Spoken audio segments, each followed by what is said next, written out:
समस्त नमस्कार। आम ग्राम विकास तरफ आसलु ये ग्राम विकास गोटे CLPS प्रोग्राम बोली अच्छी कम्युनिटी लीड टोटाल सैनिटेशन माने गाँव समस्त पाइखाना व्यवहार द्वारा गोटे गाँव केमती पानी जनित रोग कंट्रोल हम एवं गाँ परिवेश केमती सफा सुतरा रहा स्वास्थ्यर परिवर्तन आसब एवं व्यवहार परिवर्तन आसब से निमंते यही प्रोग्राम आमे करिथिलु। तो मते खुशी लगिला समस्ते गाँवासी माने एकमत हेले। मो आशा करुची जे गाँव रे आगामी दिन मध्य जो स्वप्न नहीं कि आज कार्यक्रम कराइथिला ता सफलता हबो।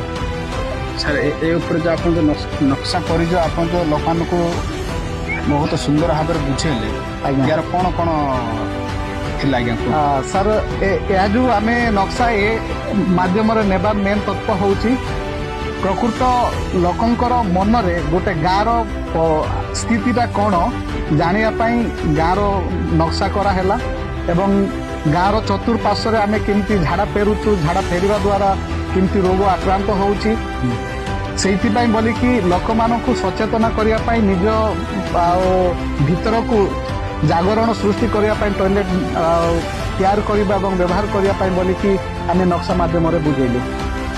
धन्यवाद।